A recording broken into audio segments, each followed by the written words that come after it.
Hey, Rob here, and this episode of the Crooked Table Podcast is sponsored by Audible. If you're like me, you're looking for a little distraction these days. Luckily, Audible has thousands of audiobooks right at your fingertips. One of my favorites is Best Movie Year Ever, How 1999 Blew Up the Big Screen, in which author Brian Raftery covers several movies we've discussed on this very podcast. To check out that title and so much more, start your free 30-day trial today over at audibletrial.com/crookedtable. That's audibletrial.com/crookedtable. Now, on with the show. Welcome to the Crooked Table Podcast, where we discuss the world of film from a fresh angle. And now your host, Robert Yannis Jr. Welcome to the Crooked Table Podcast. This is Rob. On this show, we democratize the film criticism conversation by bringing on fans and critics alike to dig into their personal connection to a current or classic release. You can find more episodes of this show on Apple Podcasts, Spotify, and other podcatchers. Drop us a rating or review if you can. And this episode, I am honored to welcome back to the show, Jon Cohorn. Welcome back, number 3.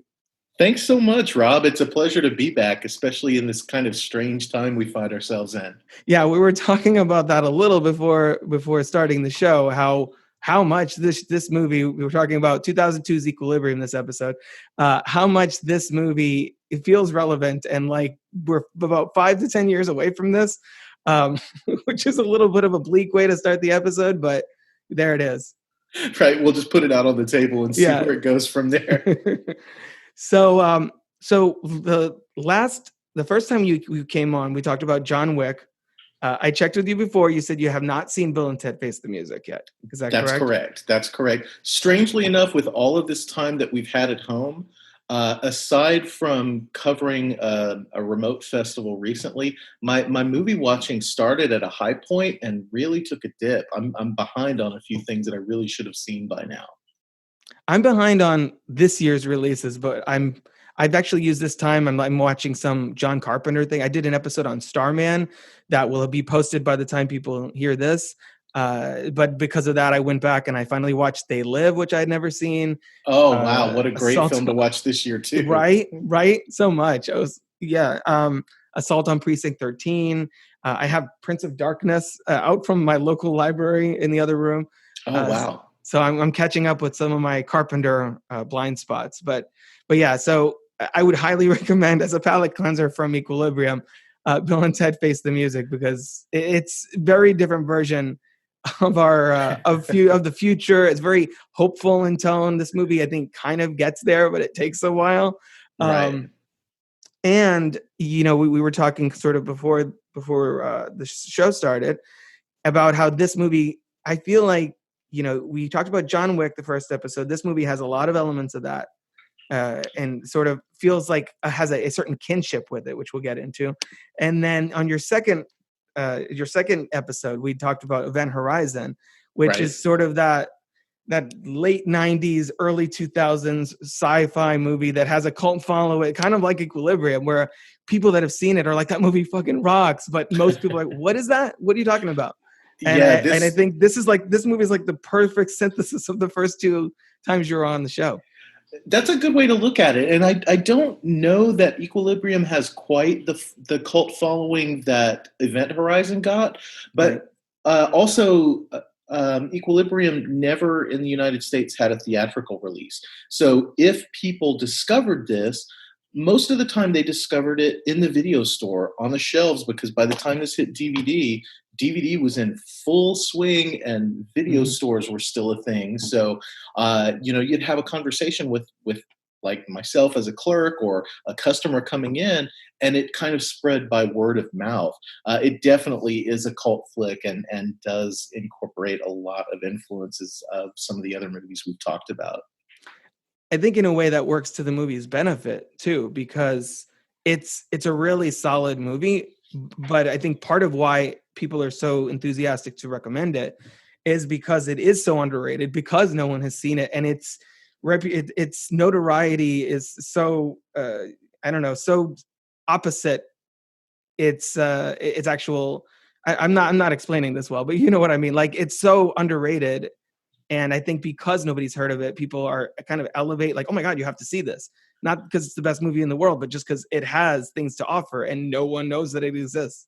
For sure. And it is the perfect example of the kind of thing that you could pick up off the shelf at a video store or off the shelf at your house and show someone, and just the little bit of information they're going to see on the front and the back of the box is probably going to be enough to sell them. You got Christian Bale, top line credit. You got Emily Watson and Tay Diggs. You've got this ridiculous hyperbole. I'll just put it out there. But the tagline on the front of the box says, "Forget the Matrix." But then you take a look at the back, and it got 2 thumbs up from Ebert and Roper, and Richard Roper is quoted as saying, spectacular gun battles and fight scenes, and you can kind of see just from the iconography that's shown on the box, yeah, this is pulling from the same pool of ideas as the Matrix. And some people would say rip off, and there may be some of that in there as well. But if you're interested in these kind of things, just a quick glance at the box and an enthusiastic word from another movie fan is usually going to be enough to sell it. I feel like it was that period, we sort of talked about this too, that either like Dark City and this movie and a lot of movies were sort of lumped into that Matrix. Basically any sci-fi movie where people wore leather and sunglasses or some combination thereof was considered, oh, this is just like the Matrix. I mean, I talked about Dark City on this show with Jeff Johnson, and movie's nothing like the Matrix, minus the leather, maybe some of the the themes like the neo-noir and that kind of stuff. But it's not like plot-wise, it's nothing like the Matrix. It's quite different, actually. But yeah, I think this movie kind of gets unfairly lumped in with a lot of the lesser entries on that list. And you wanted to talk specifically, and so did I, about where this sits in Christian Bale's career. I think we should just have a little Bale corner before we launch into the movie itself. No, I think that's the perfect place to kind of start this off. So this was the second movie that came out in 2002 that Bale took a starring role in. The other being Reign of Fire, which was a fairly large theatrical release here in the United States. For those who haven't seen it, that's Christian Bale, post-apocalyptic, fighting dragons with helicopters and things like that. I've not seen it since probably 2002 or 2003. But, so that was just a couple of years after his turn in American Psycho, which for a lot of people, that was what really grabbed their attention. He had been acting for years before that, but American Psycho, especially in the genre and horror realms, really made people sit up and take notice of who he was. But then you take a look at what's going on in the few years after this movie came out.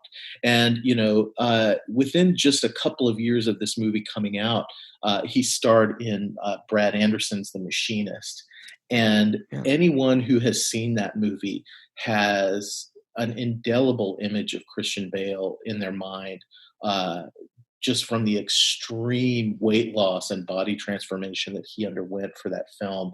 I mean, not to belittle the comparison, but he looked in the latter portions of that film like pictures of people that you saw from concentration camps. He pretty much starved himself to death for that role. I heard a quote somewhere, and I don't know how accurate this is, but he said that his diet on that movie for quite a while consisted of a glass of water, a cup of coffee, and an apple a day, and that's all he had.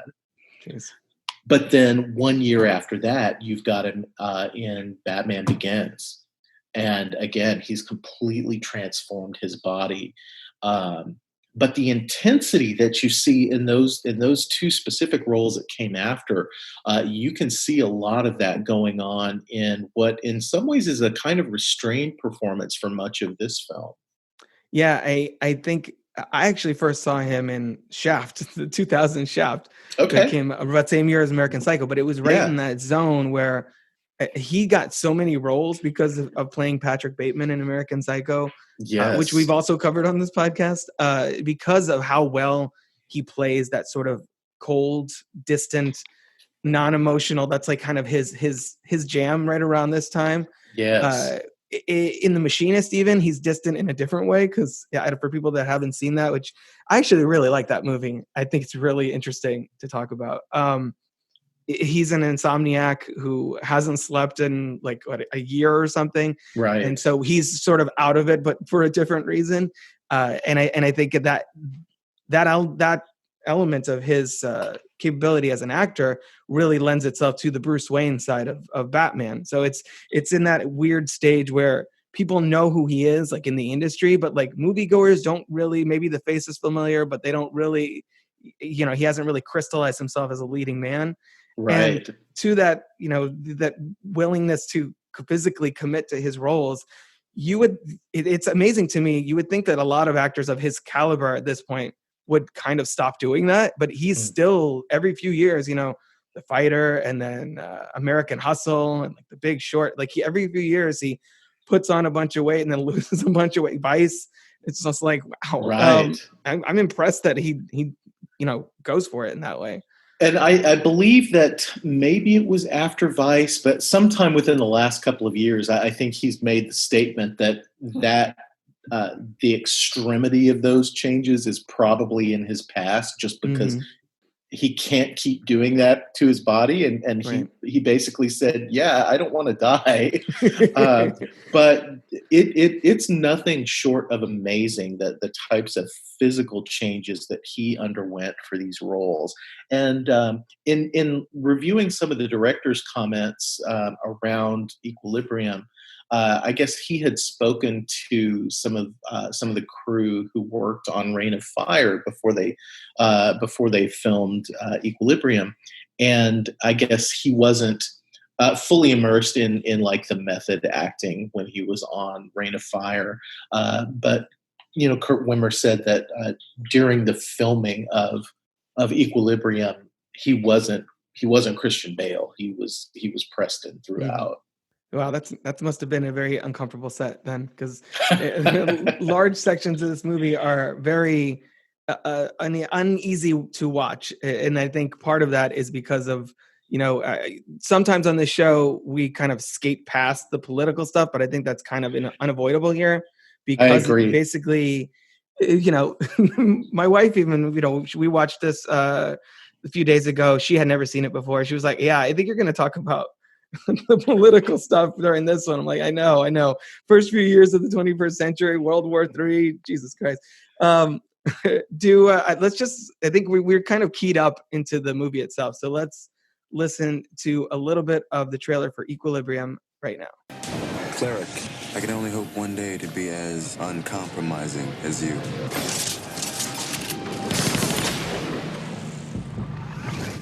You're a family man. Yes, sir, a boy and a girl. Don't move! Don't move! This is a lawful entry. We have a warrant for your wife's arrest. Remember me.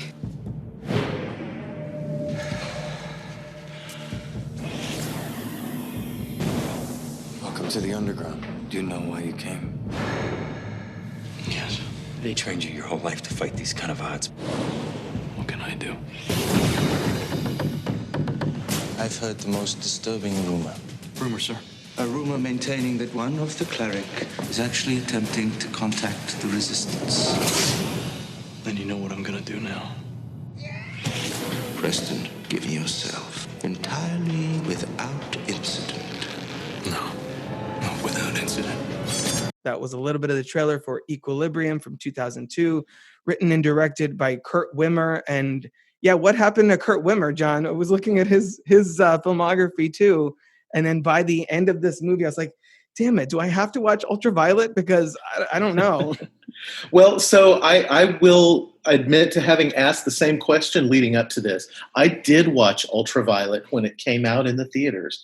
And the main reason that I went to go see it was based on Kurt Wimmer and Equilibrium. And overall, I remember walking away from that film fairly lukewarm. I didn't hate it.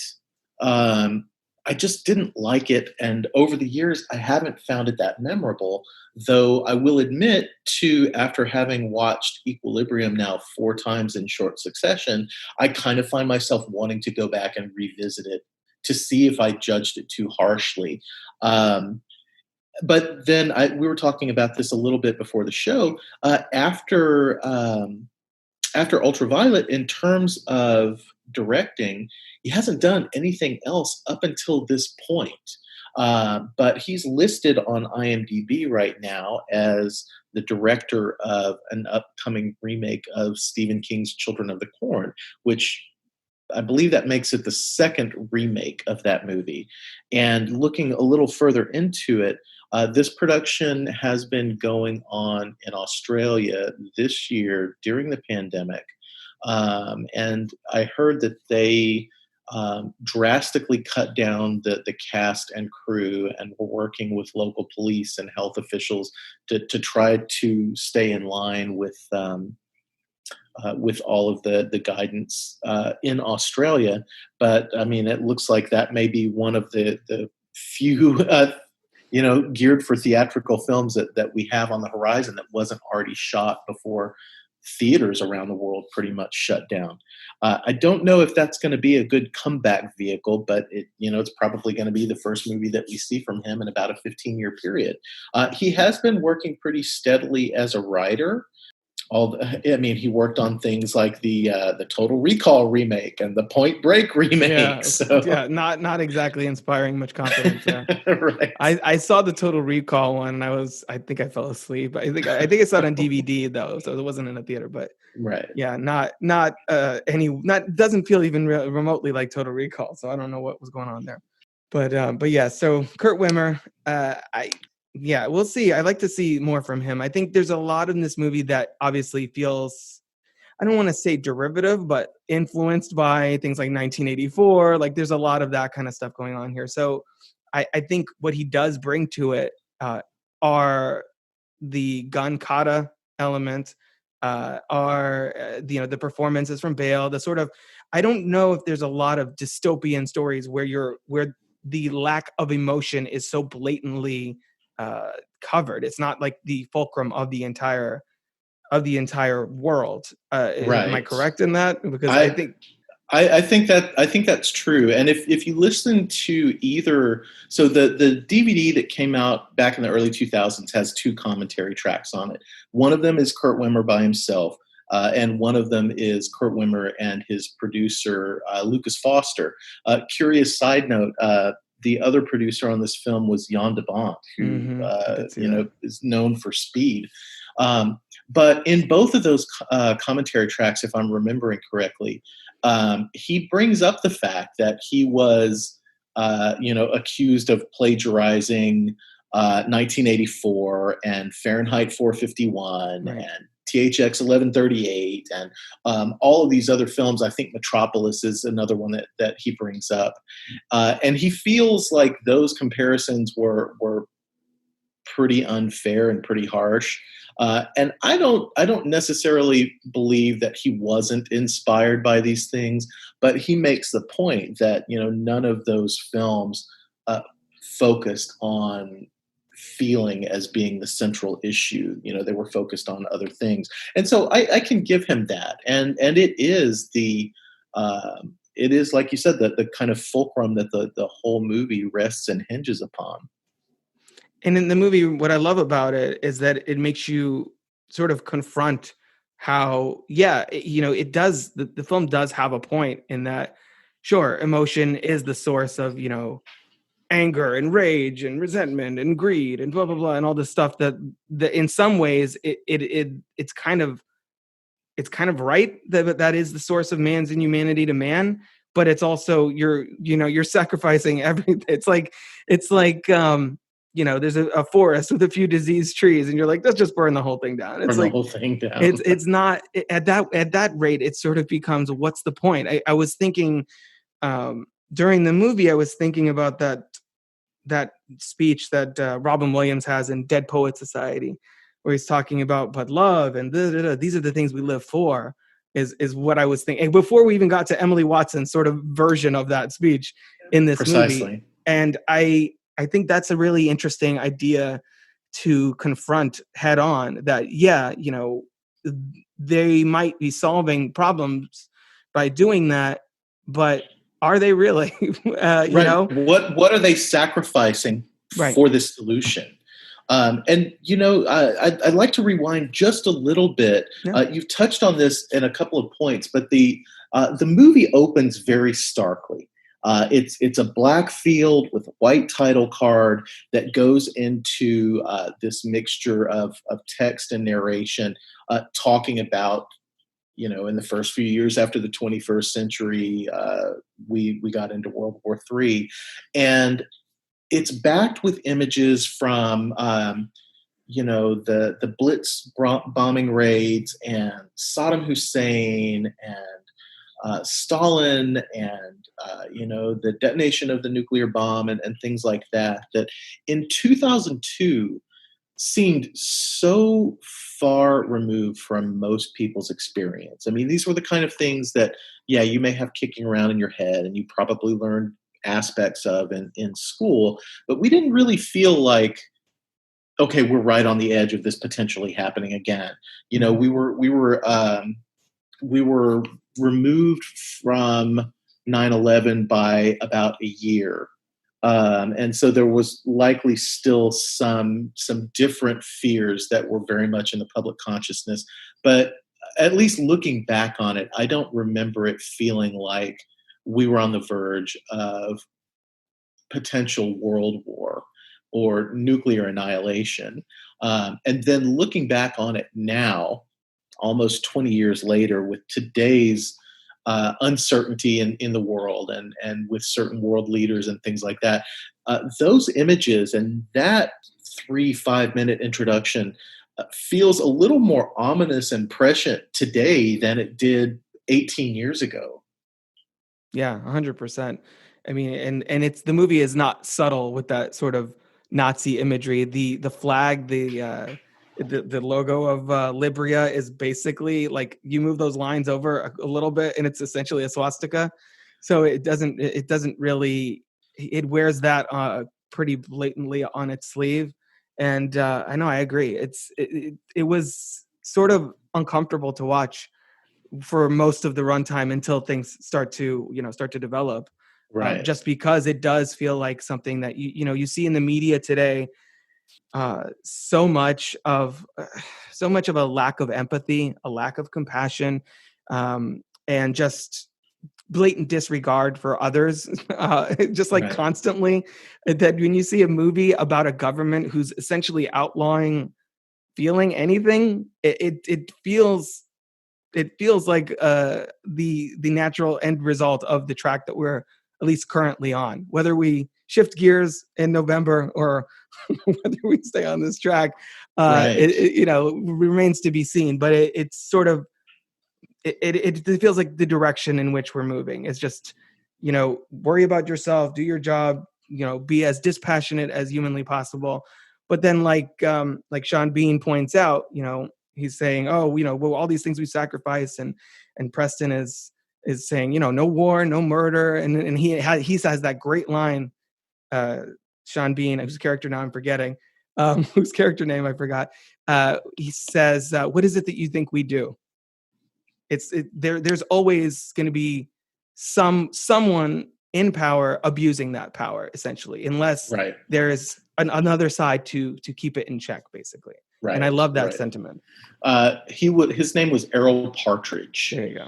And there are a couple of things that I'd like to touch on real quickly, about kind of the undercurrent, the feeling of Nazi regalia and things like that.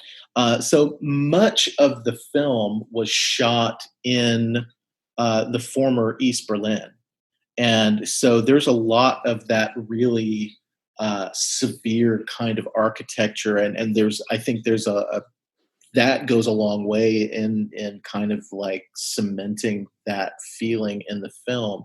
But regarding the flag itself, again, this is one of these things that I don't know how much truth is in this statement, but Kurt Wimmer claims in one of those commentary tracks that the design of that flag was kind of sprung on him. That it was a choice that was made by a designer in the art department, basically, that, you know, his primary vision for the symbol of the tetragrammaton was just the four T's. And if you look at several of the other kind of prominently featured props throughout the film, the gun mechanism that they use to inject the Prozium, or the kind of metal clipboard that they use in the interrogation scenes, there are just four T's, you know, without being in the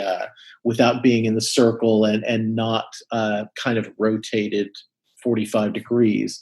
Right. It almost looks like a solar cross. But yes, certainly when you see that on the flag, I don't see how any modern viewer could take a look at that and not immediately think, okay, that's a Nazi flag. And you couple that with, you know, the militaristic figures throughout the film wearing, you know, these severe black uniforms or black armor or things of that nature. It's a real easy logical jump to make. And then you have the sort of melding together of government and religion, where these you know, Preston and Partridge and them are known as clerics. Yes, it's really good. Like the world building is really strong, I think. The fact that they're the grammaton clerics, and that this is sort of kind of their missionary work, I guess, sort of for the government, on behalf of the government. And I don't know, I really love the way that is all sort of married together. Meanwhile, we have, you know, Sean Bean getting the book of poetry of Yeats, and I just, of course, he dies naturally. Sean Bean, of course. As soon as Sean Bean showed up, my wife was like, "Oh, he's gonna die in this." I'm like, "Well, yeah, no." It's kind of his thing, right? Especially at that time. I think at this point he's just like only gets scripts from his agent that he dies at the end. It's just he's leaning into it. Well, But, so the producer actually brought him in on this. They had not filled that role by the time by the time they started shooting, and the producer Lucas Foster brought him in specifically for that role. And Kurt Wimmer has spoken about what a joy he was to work with, and how easily he incorporated any suggestions and kind of made that character his own. He said that they had, if I'm remembering correctly, he said that they had read something like 200 people for that role, and didn't find the right person, and had so many people that didn't want to take it on because it didn't have a very high page count. They weren't on screen that much. They didn't have a lot to say. But he viewed that role as integral to the film, and it really is. I mean, if you don't have Sean Bean's character, Christian Bale doesn't go on this journey at all. Right.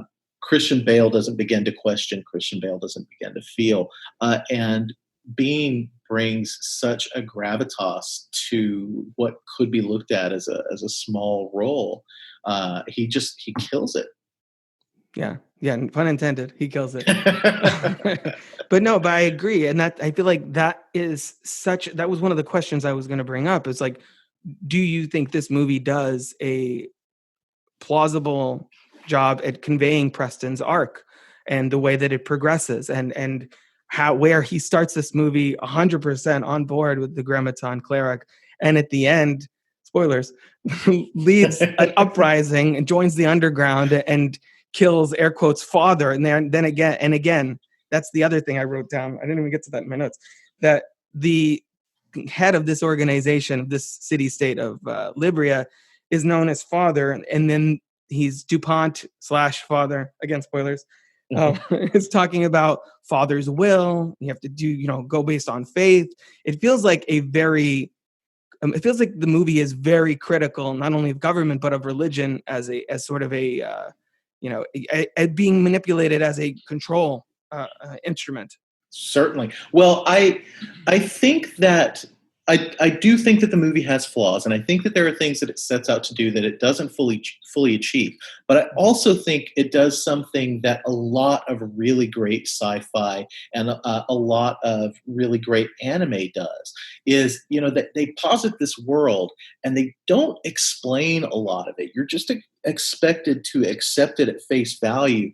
But if you start kind of like digging around the edges, it fuels your own imagination and your own ideas. So tetragrammaton is not really explained in the movie itself, but tetragrammaton refers to the Jewish four-letter name of God that was not to be spoken. And so tetragrammaton is, if I believe that, that comes from the Greek language, but it was kind of a stand-in for what ultimately came to be Yahweh or Jehovah. And so then you have this deeper aspect of, okay, Father and Father's will. So yes, is it the divine will? And then you have that scene where everyone is going in mass into this building or this staircase, and you have all of the loudspeakers and TV screens that are talking about the drug that they're all on, Prozium, and talking about how it is the opiate of the masses. So yes, then you have things that tie in with religion and all of these other things. So yeah, there's so much that you can dig into there that isn't fully explained.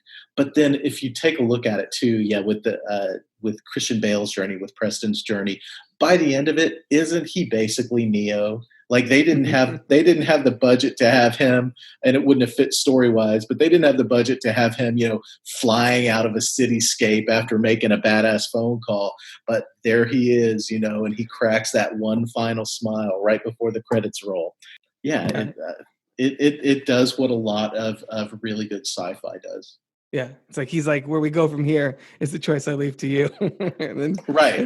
smiles pretty much.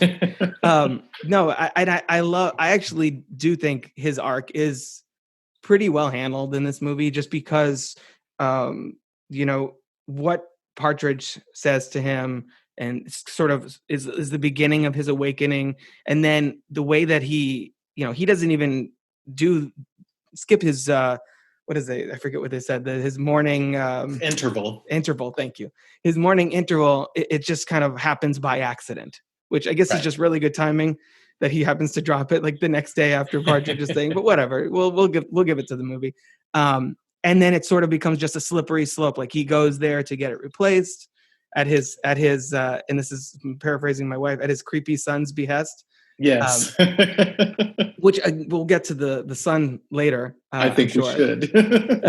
Well, where he goes to get it replaced, and that building has been sort of shut down. It's not open or whatever. So he's unable to. So it kind of by accident he starts to feel, and I think that starts off the sort of snowball effect of him not wanting to go back, because once you're, it's like having your eyes closed for your whole life and then opening it up, and who's going to want to close their eyes again? Or if all you see is one room, and now I'm thinking of the movie room, and then you're let loose in the world, why would you ever want to go back into that box again? So it makes sense that that's sort of where that it happens in that way. And I love the way that the little nuances that Wimmer uses, just the way his home is so, everything is gray and everything is bland as fuck, and the way that touch is like he's noticing little things, the sunrise, the way that like the escalator or whatever feels, just he's just noticing things for the first time. And I think that it's actually really well done in this movie.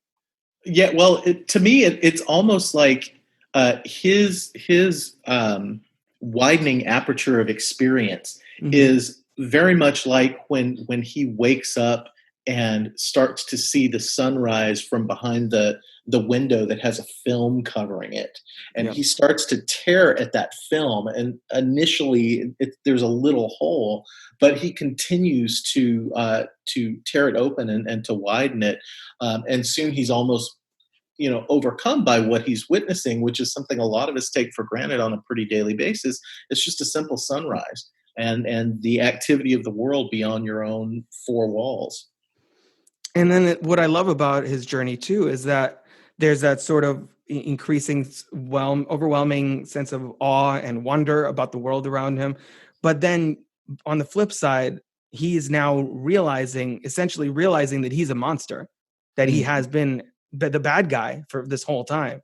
And so you sort of see, like, when he discovers, I think he discovers the room of all the antiques, which again would make sense because they've been working on destroying these things for so long. This is kind of all that's left are these really old record players and things like that. Right. Are the only things that the grammaton hasn't gotten to, basically, where he has that like emotional breakdown set to Beethoven. Yes. I think that's, he realizes what he has done, and he feels not only awe and wonder, but also shame and guilt and fear and all these other emotions that, like, so he's our window into both the positive and negative sides of having emotion. And I love that you kind of see that all weighing on him. And that's really a testament, I think, to Bale's performance above everything. Absolutely. And I think you're seeing both sides of the coin at the same time. I mean, I can only imagine what it would be like to be a grown man and really hearing music for the first time. But at the same time, you're realizing that you've caused the deaths of countless people. And in some instances, you have even delivered that death to those people, including some people that, you might ordinarily have thought of as friends. And then there's that point, too, that I believe Emily Watson makes when they're talking in an interrogation room. The word friends comes up and she asks him, do you even know what that word means? Mm-hmm. And if there is no emotional connection whatsoever, it's like, no, that's just another word. Like they bring up sorry, and you don't even know what that means. And so many of those things that just become, kind of automatic in the way that we relate to one another and the world. He may have absorbed intellectually, but he doesn't know the actual experience or the actual meaning. And he's in very short order becomes Partridge, where he now is hiding contraband in his home, and yeah. Not only that, his friends and other people, innocent people whose lives he's taken, but he goes back and actually watches the video of his wife getting arrested and incinerated, and sees himself standing there completely disconnected from what's happening, allowing it to go on. I mean, it's pretty intense, emotional stuff that he deals with early on in this movie, and I think Bale completely sells it. Absolutely, and you bring up an interesting point too regarding his wife. There were two actresses that played his wife. There is the actress that is in that tape that he watches, but then in the flashback scene where it actually shows her being arrested, it's a different actress playing her. They couldn't get the original actress back. But the way that flashback scene is shot is really interesting too. When it is just showing Christian Bale or just showing the police that are there to take her away, it's all shot in a very like subdued color palette, really pushing towards like the cold grays.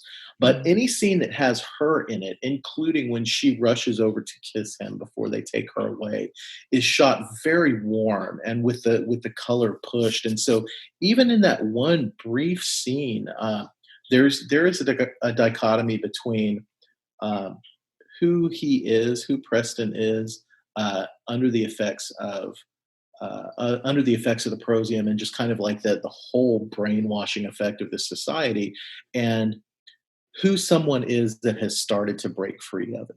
Yeah, I think she's even wearing sort of a red robe in one of those scenes too. I think when she's in the condemnation scene.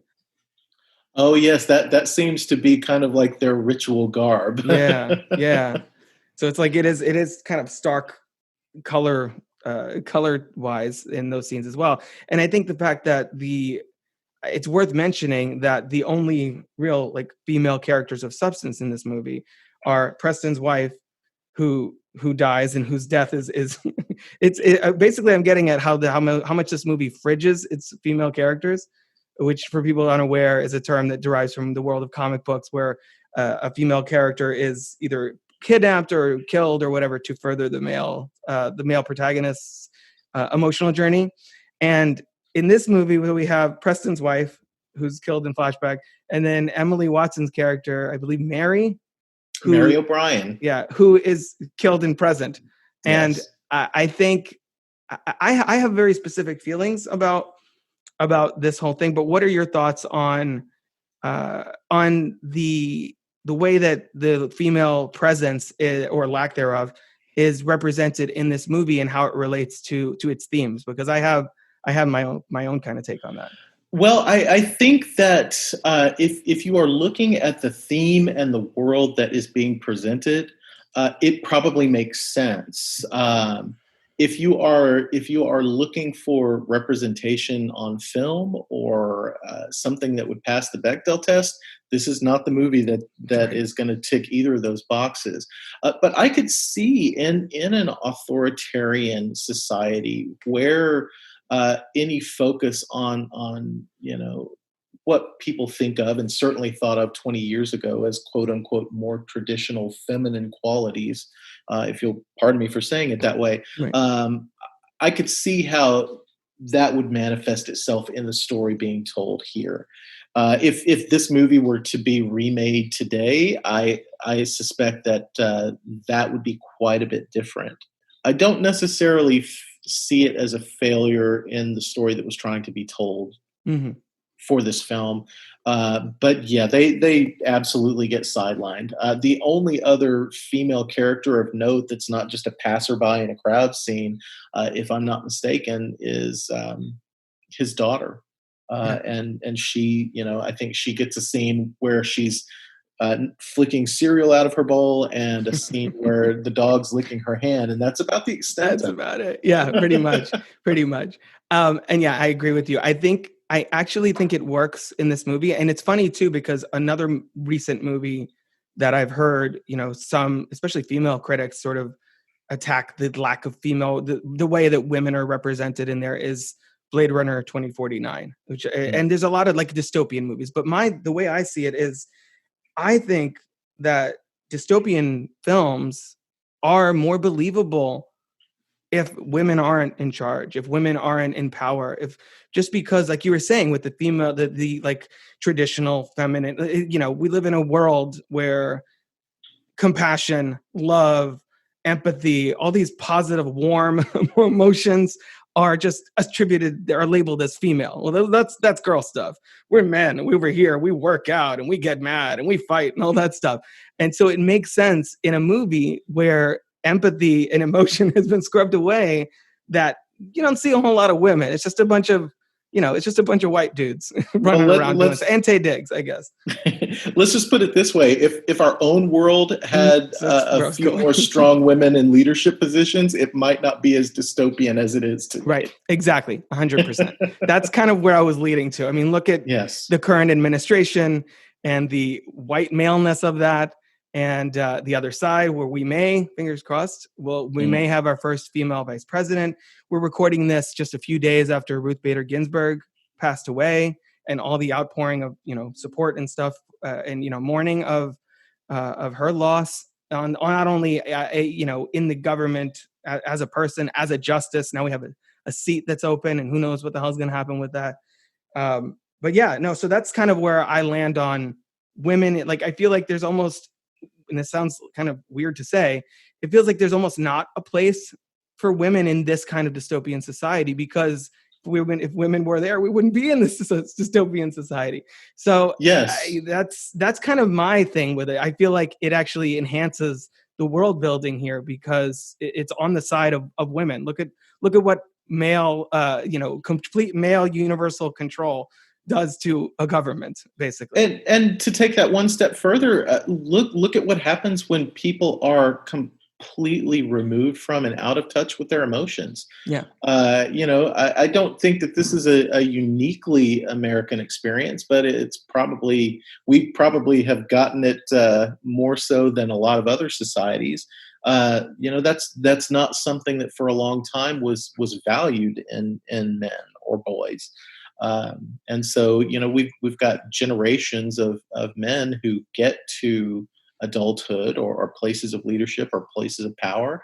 And they have no idea what to do with these emotions. And what do we do when we don't know how to deal with our emotions? Well, we lash out and we do shitty things. Yeah.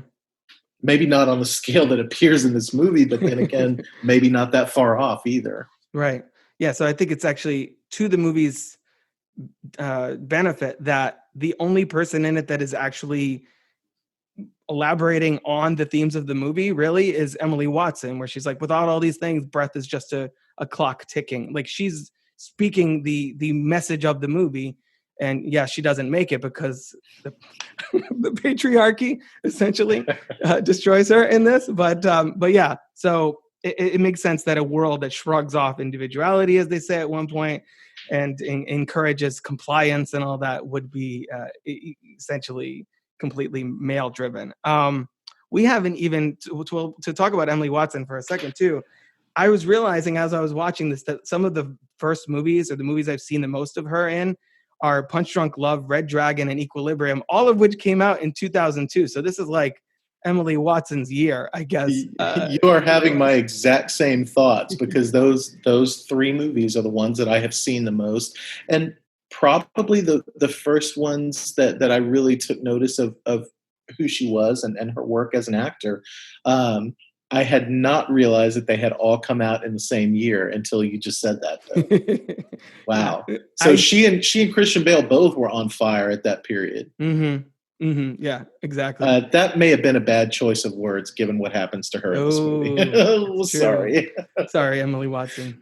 You're okay. So the other person we haven't talked about really much is Tay Diggs. And again, Tay Diggs was, these are like three stars that are like either about to explode or right on the verge of like in their hot zone for their careers. Because Tay Diggs here was like right after a couple years after The Best Man.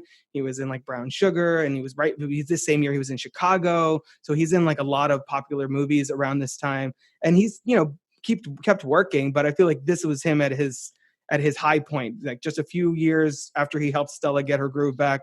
And I think as charming and charismatic as he is as an actor, I kind of feel like he was almost somewhat miscast here, just because the whole point of this movie and this society is they're emotionless. And I feel like Tay Diggs just never can stop smiling. Did you pick up on that at all? Because Tay Diggs just was like, he's like, the camera's on. I need to do my charming Tay Diggs thing.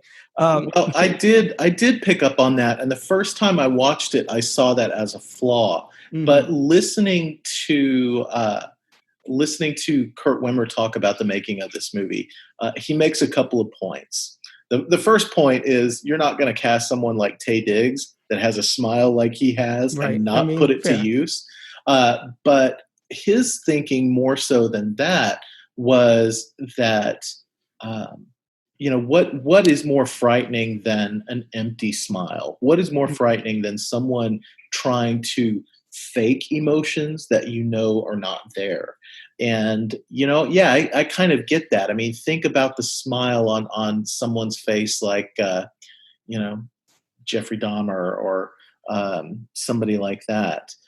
Yeah, that's terrifying. And then that kind of got me thinking a little bit more. His character, it's said a couple of times, is versed in the intuitive arts. Mm-hmm. He's supposed to be able to figure out what people are thinking and feeling before they do. And so it made me think, okay, well, what if part of it is that he's picking up on these emotions that are breaking through from Christian Bale's character, John Preston. And I don't think that that's ever alluded to in the film. It was just one of these thoughts that I had. But yes, that could very easily be argued that that's a flaw in the movie. And it's not a knock on Tay Diggs. I love Tay Diggs. Obviously, He follows me and the rest of the world on Twitter. So, it's cool to see him in this movie. It's just, I felt like that particular aspect. It's like, then if you don't want to waste Tay Diggs' smile, then I don't know, maybe Tay Diggs is not the right person for this role. I don't know. It's cool to see him there though. But yes, I like what he does with the character. Aside from that just felt out of place to me.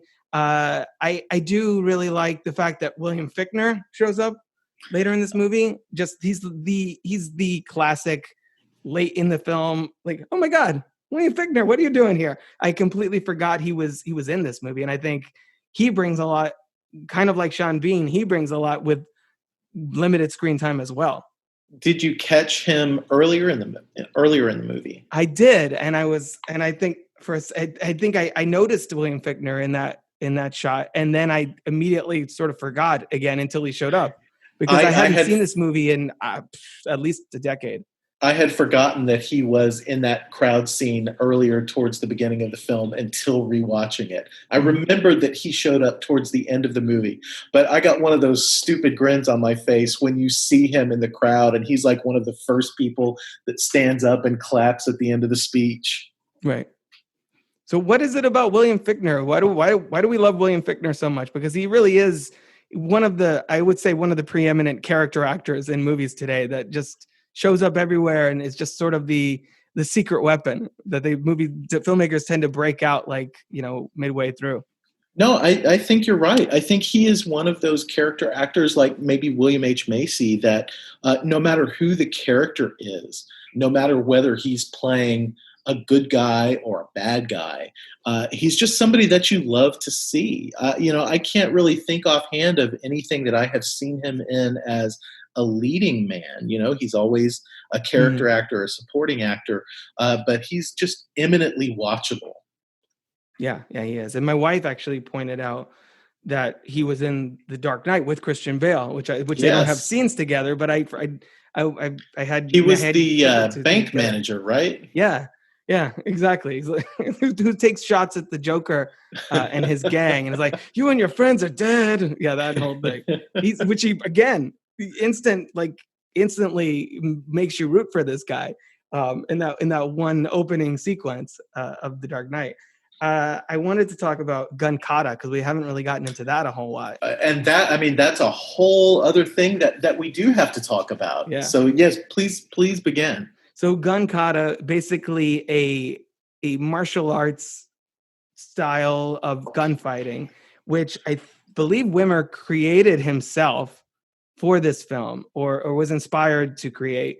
And again, it sort of feels not too far away from John Wick and things that we were talking about earlier. It has what are your thoughts on the fictional style of gunkata in this movie? Because I feel like when you first see it, it's kind of either cool or ridiculous. Because the first scene is that sort of where he's standing there and it's just like slow motion and he poses and he poses and he poses. But then as the movie progresses, at least I was like completely on board. I was like, hell yeah, gunkata. You're kind of like really into it by the end because the action picks up. They use it much more creatively. And I think it makes the latter half of the movie really visceral. And that's another thing that I sort of came across too, is that the level of violence in this movie apparently was designed this way to be progressively graphic. Like early on, there's rooms full of people getting shot, but you barely see a thing. Later, and then by the end of the movie, Tay Diggs' face gets sliced off. I mean, again, not to keep going back to this, but my wife was just like, oh my God. I was like, oh yeah, wait for it. That I remembered. I didn't remember William Fichtner early in the movie, but I remember Tay Diggs' face kind of yes, lighting off. So gunkata and the violence, I guess, is what we're talking here. Yeah, well, so one point that I'd like to make, it can be both very cool and absolutely ridiculous. And I think that both gunkata is that, and also that kind of sums up a big portion of this movie to begin with. But I'm going to reveal myself as an even bigger and possibly different kind of nerd here. Back in the late 80s, so like when I was wrapping up junior high school and going into high school, there was a role-playing game that I think the first edition was just called Cyberpunk. Later editions, I think, were called Cyberpunk 2020 and then maybe Cyberpunk 2069 or something like that. And now there's this Cyberpunk game that's coming out that stars the likeness of Keanu Reeves, so it's all interconnected. Really? But Cyberpunk, the game, in a lot of ways had a lot of commonalities with what eventually became the Matrix.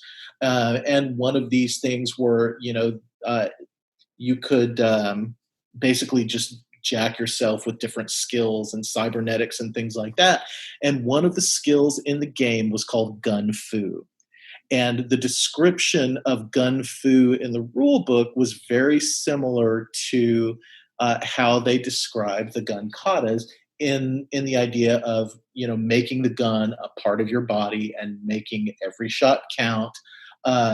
And so when I first saw this, I was having flashbacks to several years earlier where me and some guys that I were friends with would get together, late at night or on the weekends and play this role-playing game. And, oh, yeah, we all wanted gun fu. But, yes, so Kurt Wimmer created this version of gunkata for the film. And, I'm sure it can be argued that a lot of other films tried similar things, but he supposedly developed the basic moves for this in his backyard, and he is the guy that is kind of shown in silhouette during the opening credits when it's talking about all of the world building stuff.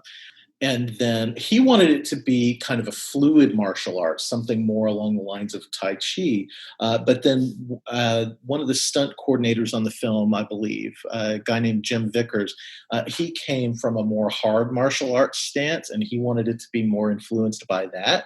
And so there are aspects of both in what you see. But yeah, I do think it's cool. And yes, it's dorky, but I mean, you gotta go into this movie willing to suspend some disbelief. If you're not willing to suspend your disbelief, you're gonna have a bad time. But if you can suspend your disbelief, this movie is badass, and gunkata is a big part of it. It's totally ridiculous. It is. I mean, think about the one fight where he ejects the little clubs out of the ends of his guns and is using them to bash through the guy's motorcycle helmets. You couldn't eject and insert a magazine if you had those little things on the bottom of your gun and the configuration that they're shown. So, it's not real. You got to think of it like a comic book or just a complete fantasy. But yeah, it's badass. And you do see echoes of it in things like John Wick down the road. And the way that Wimmer shoots some of this is so cool. Like the early, I think one of the first scenes, you get that shot sort of from below when he's Preston's kind of going into his finishing stance, I guess. And then there's that scene with Tay Diggs where he wants to, I keep calling him Tay Diggs, but he wants Preston to shoot a suspect, and it sort of hard cuts to the gun pointing, and it ends up kind of being a deceptive. Yes. So the way that the action is shot in this movie, I think is really, at times, very creative.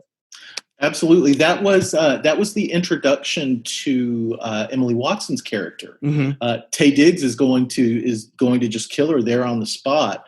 And yes, it's like the frame just kind of slides over about 90 degrees.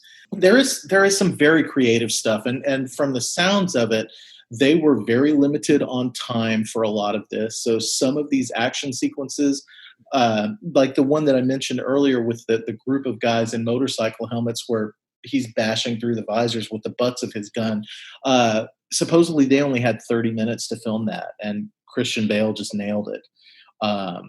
In those commentary tracks, he speaks so highly of Bale's commitment to this and his physicality and his preparation for it, and also mentions that Bale's training as a dancer seemed to lend itself to learning and adapting to all of these new things that he was doing in this film, which I thought was pretty interesting. Yeah, I think that makes a lot of sense. To go back to take the John Wick comparison a step further, there is, of course, a scene in this movie where there's a bunch of dogs that are being put down. Oh yes, by the clerics, I guess, or the soldiers, the police. Their sweeper team, I think, is what they call them. Yeah, and so they're being taken out, And my wife was like, well, why are they killing? What did the dogs do? Why are they killing the dogs? And then when Preston picks up the one dog who sort of tries to get away, my wife goes, "Aw," and I'm like, "See, that's why. That's why they have to kill the dogs because they're adorable, and then they make you feel something. So in a way, it's like art. So I wonder in this world if babies exist is another question. Maybe I don't want to know the answer to that. But well, I mean, I guess they have to because he's got 2 young children of his own. That's true. I don't know how that works then. How do you hold your newborn child and not feel anything? I mean, but then again, how do you let your wife go to certain doom without even being like, sobbing, something, any emotion whatsoever? And I think this just goes back to the point we were talking about earlier, where it in its world creation, it posits a lot of ideas that it doesn't feel the need to explain. Right. And, that just results in, 15, 20 years later, people like you and me are sitting around going, well, what about this? And Right. what about that? And what did this part mean? Yeah, exactly.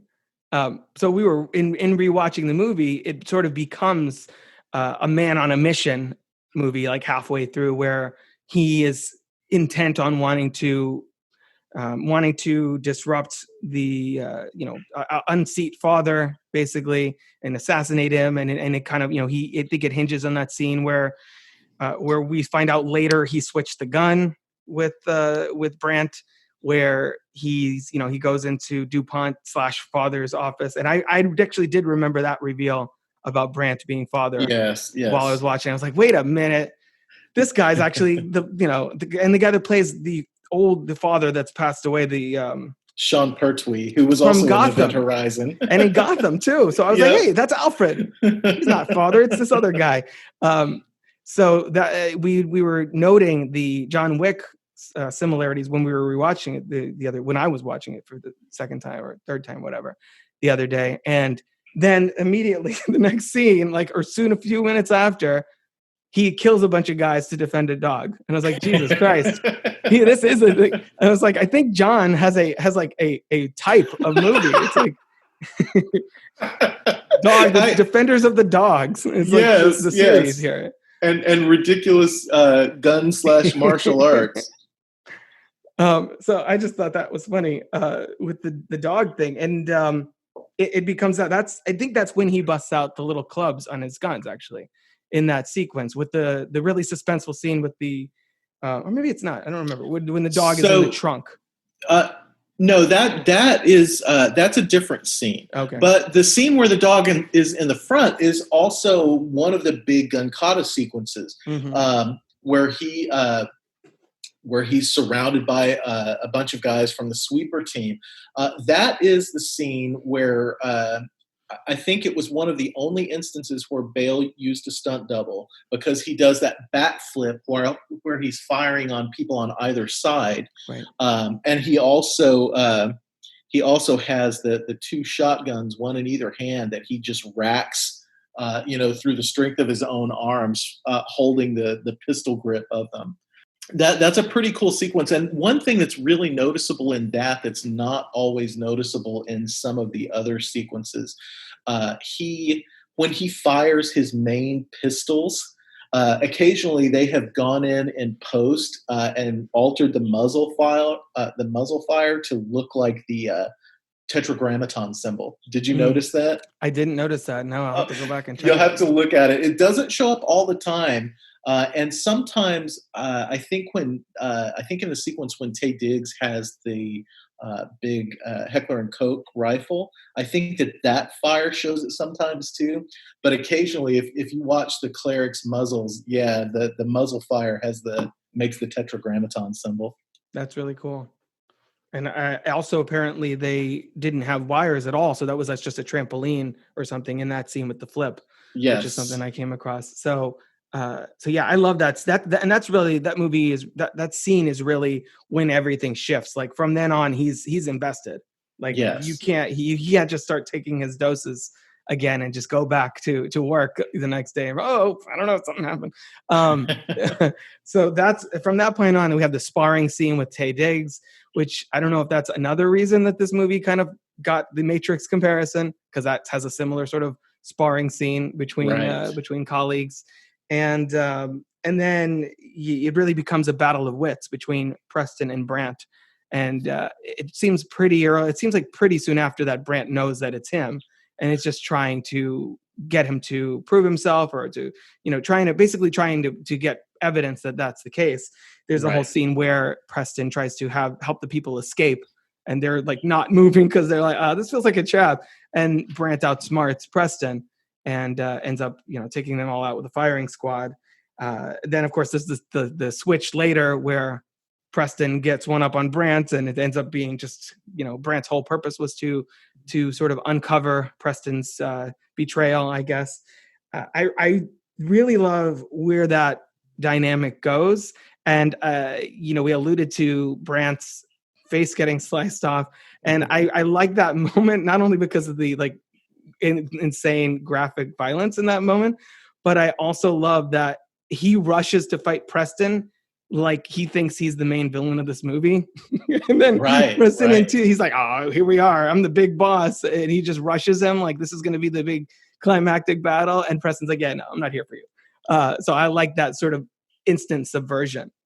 Well, I think it's kind of interesting that in most of the instances in this movie where you have an action sequence, you have outbursts of violence, they're very quick. They're, they explode, they're dealt with, and then it's just bodies with one man standing. Yep. And I think that part of that was due to budgetary restraints. I know that in the commentary with both the producer and the director, Wimmer mentions particularly that last fight with DuPont. There was something much more elaborate that he had wanted to do, but they were just running out of time and money to do it. But I think that what they ended up doing kind of fits that theme that you see throughout the majority of the film. Once the clerics get involved, when violence erupts, it's put down pretty quickly. Right. And the sequence with Brandt where he gets his face sliced off, I think is probably the finest example of that.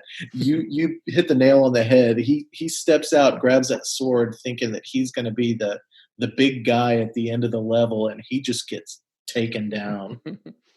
Yeah. And I think we also should point out, I wanted to make sure I mentioned this, the score in this movie is really epic and really intense. And it's not on Spotify, unfortunately, so I couldn't listen to it there, but I believe it is on YouTube. But it's the composer is Klaus Badelt, and he's just a year before Pirates of the Caribbean, The Curse of the Black Pearl, because he's a big Hans Zimmer protege. And I think you can tell in this movie, there's certain moments where the music is really key to really drive this sort of, sci-fi, late night, like Matrix-esque sci-fi, cyber, well, not really cyber, but sci-fi dystopian thriller. So I think that battle sequence and all the action towards the end is really where the score and the music really shines as well. Well, I don't know how much of it, and I don't know which tracks, but I think that part of the score was not written specifically for the movie as well. I think a portion of the music was taken from a film score library so that they could save a little bit of money. Interesting. And specifically the recording of Beethoven, I guess the one that Wimmer had kind of cut the scene to and really wanted to use would have cost them something like $75,000 just for that short sequence. So he had to find a different recording of it and recut that sequence to match the different recording. Yeah. I always I listen to music scores a lot when I'm writing and things like that. So I really tend to notice, I think I'm going to listen to that after we're done here. And that's another thing that the John Carpenter watches have been really big on. It's like, ooh, I'm going to go listen to the They Live score. And Definitely. all that music is so great. We're getting sort of towards the end here. We did have the big reveal with Father and DuPont, as I mentioned, that they had set a trap for him. And I also wanted to mention the thing with his son. So Earlier on, I alluded to the fact that his creepy son, because his emotionless, like kind of dead-eyed son, like, did you take your interval? What are you doing? That kind of thing. Yes. Is suspicious of his father, and then ultimately it's revealed that no, Preston's been the creepy one, and this kid is just like trying to cover his own ass. And his sisters. What are your thoughts on that reveal and the fact that not only that his kids have been hiding the fact that they can feel emotions from their father, but that they've been doing it since their mother passed away. Basically, afraid of their father every single day, kind of walking on eggshells around him, and sort of it recontextualizes like the entire movie, I think. I think it does add a good twist to the movie. I like the son's performance. Like we mentioned earlier, the daughter doesn't really have much to do. The son is given the heavy lifting there. But I also think it's another one of those instances of which there are a few in the movie where if you really look at it too closely or think about it too hard, right, it starts to fall apart. So if you just let the moment happen and go with it, it's pretty great. But if you start thinking about, okay, well, Christian Bale has to put all of his strength into pulling this mirror out so he can hide his things. How does that little kid do it? Get the things out without breaking any, put it back. It kind of falls apart under scrutiny. But if you just go with the flow of the movie and think of it as like a comic book or escapist fantasy, it's great.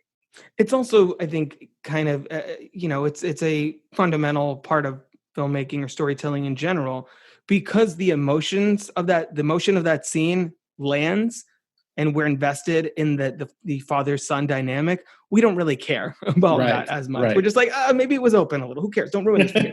It becomes that kind of thing where if that had fallen flat, then we'd be like, wait a minute, that doesn't make any sense.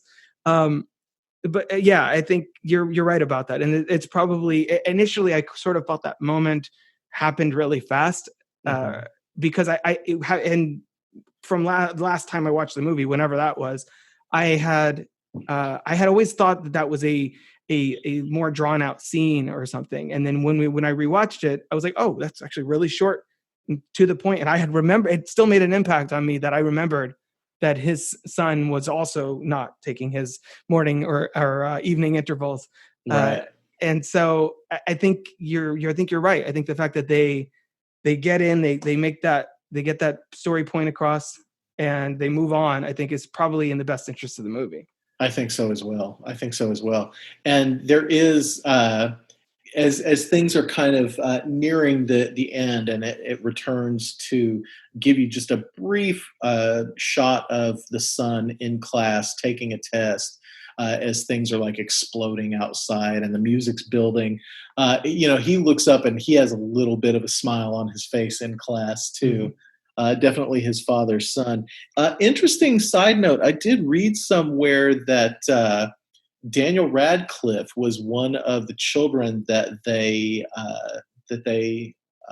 auditioned for that role. Yeah, I heard that as well. That would have been an interesting follow-up to Harry Potter and the Sorcerer's Stone or whatever. Well, this came out in 2002, so I imagine they probably had already shot Chamber of Secrets when they shot this. It's unclear on the timing, but early in the Harry Potters, that would have been the timing.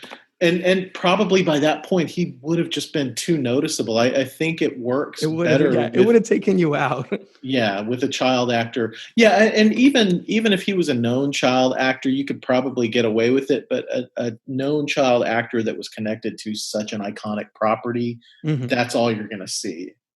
Yeah, as long as you didn't have Harry Potter or, I don't know, Haley Joel Osment or someone. I'm trying to think 2002, who were like the big... Dakota Fanning would have been too little, and she could have played the sister, I guess. But yeah, so I don't know. I really like this movie, and it was cool to go back and rewatch it for the first time in forever. This is because sometimes there's basically three kinds of episodes of movies that we cover on the show. There's the ones that I've seen a million times. I was like, hell yeah, another excuse to watch The Matrix or John Wick or whatever. Ones that I'm like, what is that? I guess I should watch that for the first time. And oh yeah, that's really good. I forgot about that. Perfect. Let's brush it off and check it out. And this was the lattermost of those three. So it was fun to get a chance to go back and check this out. Is there anything about Equilibrium that we haven't talked about that you wanted to make sure we covered? Because I think I'm just about out of notes here. I think there's a million things that we probably could dig deeper and think of. So the only couple of things that I want to mention before we wrap up, I mean, it does almost seem like they're setting it up for a potential sequel at the end.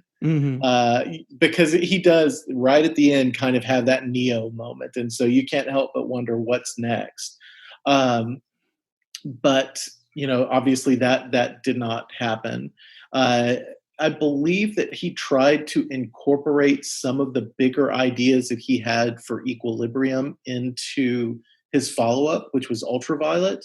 But I seem to recall either hearing him talk about or reading an interview somewhere where he mentioned that movie in particular kind of being taken away by the producers after they had finished shooting.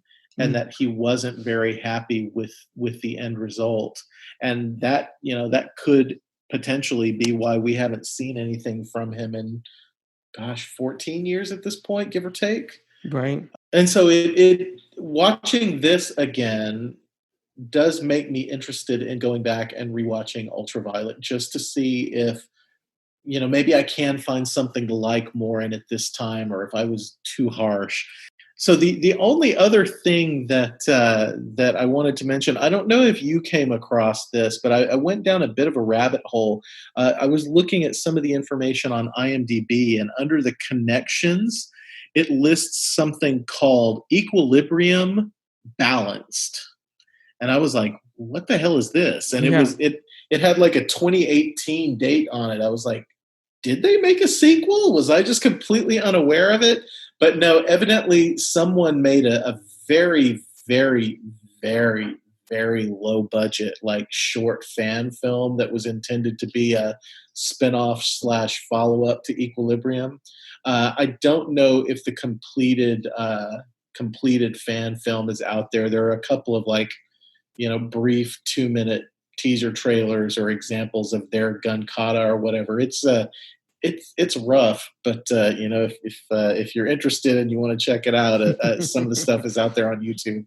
It's not 2002 Dimension quality, and you can take that however you want to.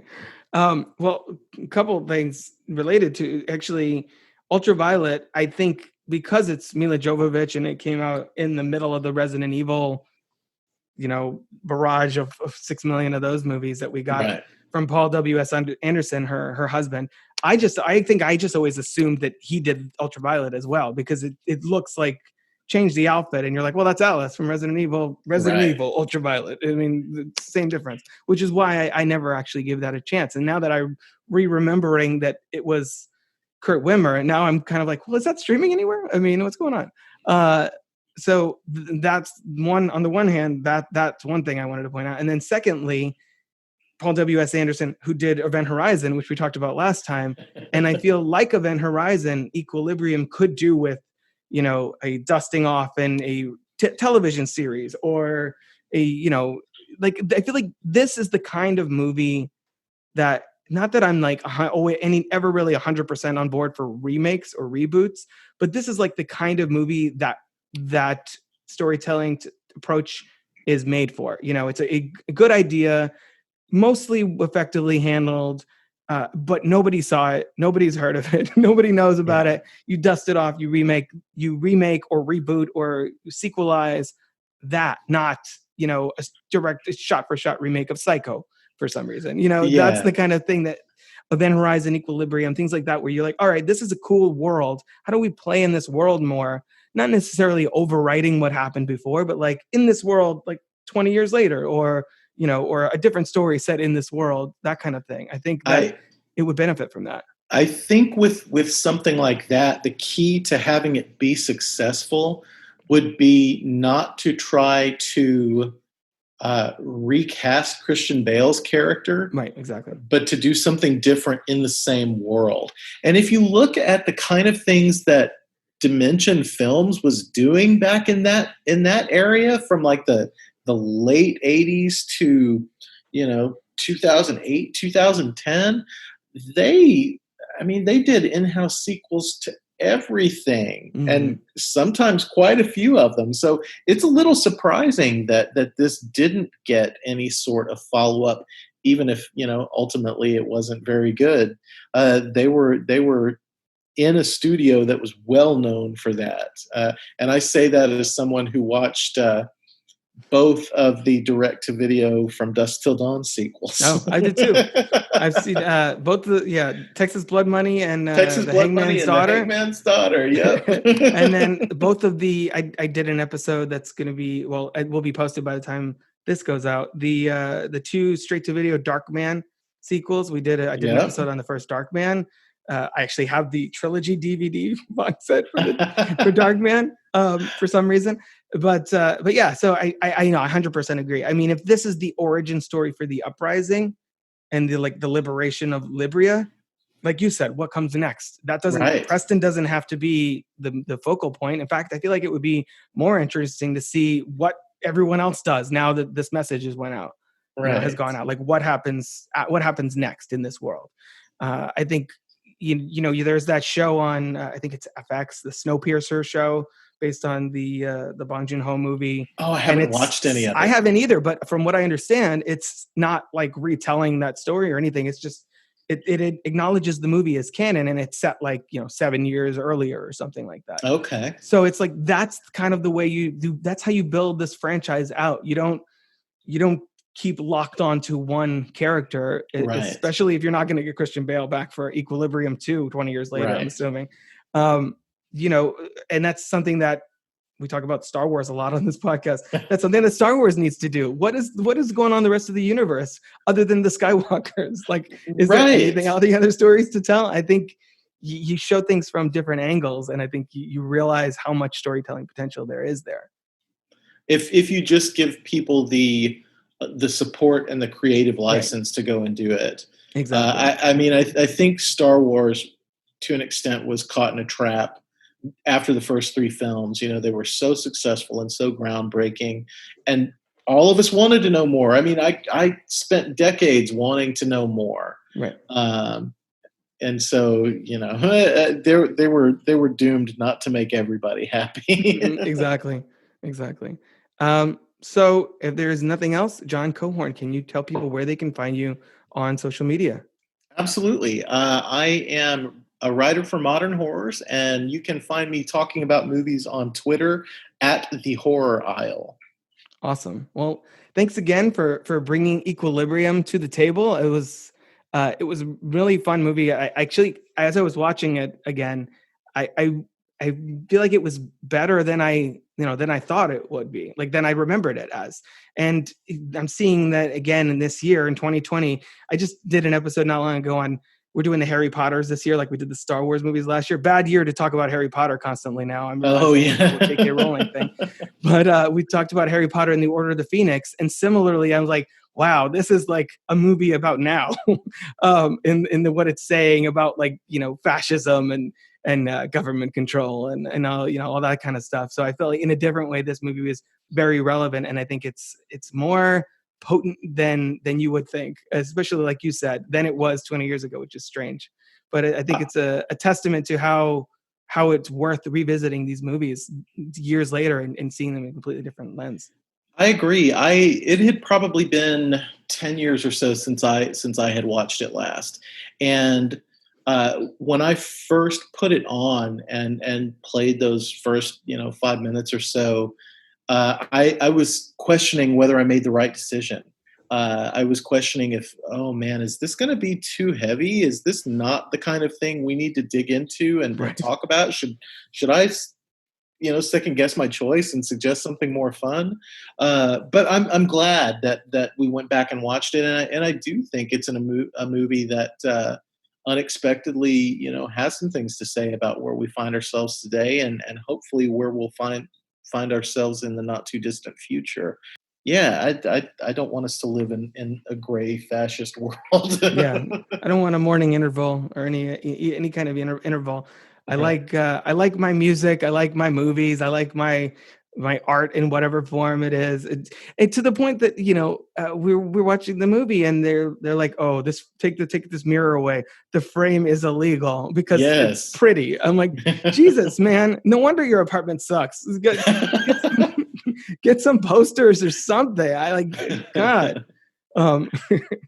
What a boring world to live in. Everybody's the same. Ugh, no fun. Not into that. So that's been the Cricket Table podcast this week. Be an individual, speak your mind. And I think in this current climate, again, to harp on that, I feel like this is exactly the kind of movie we should be watching. Look at it as a cautionary tale. We'll kind of consider it from that realm, even though, yes, it is kind of a ridiculous comic booky sci-fi thriller. But, even movies like that have something on their mind. So I don't think we should take that away from it. Right? Come for the gunkata, stay for the moral lesson. Exactly. There you go. Perfect. That's a perfect way to end it. Thanks so much, John. We'll definitely have you back soon. Thank you, Rob. I look forward to it. If you're interested in joining me on the show to chat about one of your favorite films, head on over to crookedtable.com/guest. Or you can consider supporting the show at patreon.com/crookedtable. Of course, you can always find more podcasts, reviews, videos, and other movie-related goodies over at crookedtable.com. Until next time, this has been the Crooked Table Podcast, and I've been Rob. This has been a production of crookedtable.com. All rights reserved. The art of the little KED.